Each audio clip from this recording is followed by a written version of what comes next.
प्रताप राजा तालाब थाने के मिल्कीपुर गांव में भोला गुप्ता की पत्नी, उनके दामाद, उनके बेटे छोटे और उनकी बेटी की हत्या हुई है। और शुरुआती दौर में चूंकि पति के द्वारा और बड़े बेटे के द्वारा जो शिनाख्त की गई थी मृतक पुरुष की, उसे दामाद बताया गया था।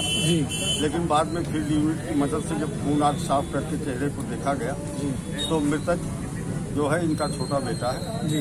इस तरह उसकी माँ, बेटा और बेटी, इन तीन की हत्या हुई है।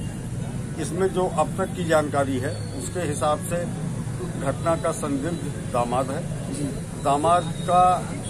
दामाद अपनी पत्नी और बच्चों के साथ यहाँ आया था और चूंकि पत्नी का विवाद उसके माँ बाप के साथ लगातार बना रहता था और फिर मंडे की शाम को, सोमवार की शाम को अपने दोनों बच्चों को अपने घर ले जाके छोड़ दिया।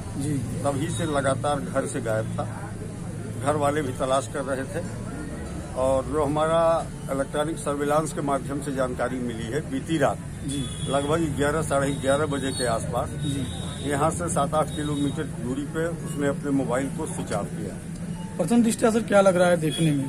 अब देखिए, जो मृतका के पति और बड़े बेटे का कहना है कि मृतका का पति और बड़े बेटे के साथ संबंध ठीक नहीं था। उस महिला का आचरण ठीक नहीं था जिसको लेकर के पति पत्नी में झगड़े होते थे और इस झगड़े की वजह से लगभग 6 साल पहले पति और बड़ा बेटा घर छोड़कर चले गए और दूसरी जगह रहने लगे। बेटी आती थी, साथ रहती थी और छोटा बेटा साथ रहता था। सर, घटना की जानकारी कैसे हुई?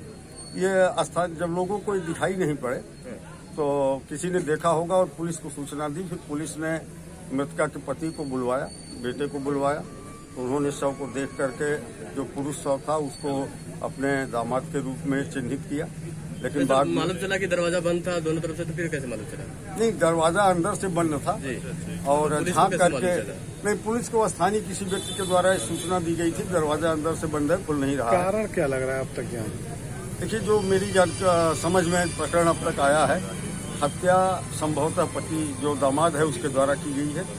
उसका एक कारण ये भी हो सकता है जो उसके ससुराल से, माने लड़की के ससुराल से जानकारी की गई तो पता चला कि इनकी बेटी अपने ससुराल में अपने सास ससुर के साथ लगातार लड़ती रहती थी। झगड़े के इसी माहौल में मंडे को पति अपने बच्चों के साथ यहाँ लाया था और लाने के बाद फिर बच्चों को लेकर चला गया। संभवतः उसी कारण से बच्चों को सुरक्षित स्थान पर पहुँचाने के बाद उसके द्वारा एक घटना की गई। और you are watching the Varanasi time, हौसला सच दिखाने का। To get the latest news update, please like and subscribe our channel and press the bell icon.